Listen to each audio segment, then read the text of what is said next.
these guys might not be on the same team for too much longer. So as we get deeper and deeper into the offseason, there really hasn't been too much going on. But something that's really interesting is a certain amount of free or restricted free agents haven't been signed. The most notable ones being Jonathan Kuminga, Quentin Grimes, Cam Thomas, and Josh Giddey. Now, Quentin Grimes, he's probably going to get signed to me like eventually, and something's going to get taken care of with that.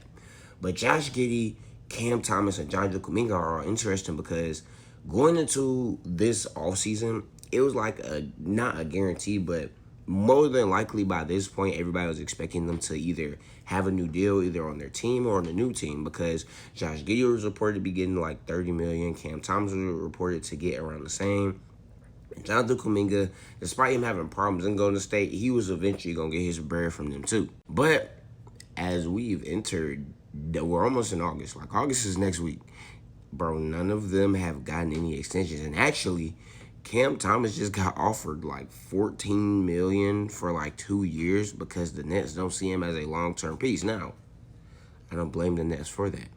Listen, with this new second apron, it's hard for me to sit up here and justify. It was hard for me to do it in the past, but at least teams have money. Teams don't have that money, so it's hard for me to sit up here and justify a team like the Nets, who are rebuilding, and, Cam Thomas doesn't really push over the edge, or he's not some, like, alpha, like omega #1 superstar.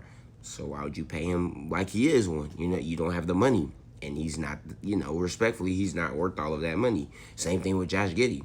Josh Giddey, why would you pay him like he's some alpha omega superstar? He showed flashes, but we know what Josh Giddey is. We know he's not going to be a top 10, top 5 player in the NBA.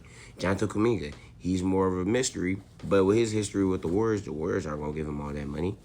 Luckily, he still has a lot of tools that are attractive, but it still doesn't warrant giving him $20-30 million a year. So it's going to be very interesting to see what ends up happening.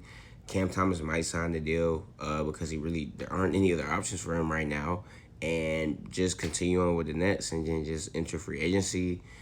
As for Jonathan Kuminga, I honestly have no idea how that can go. That can go one or two ways. Josh Giddey, I believe the Bulls are going to pay him eventually because it's the Bulls, like their ass, and they have a very mediocre front office, but it's still interesting to see what's going to happen.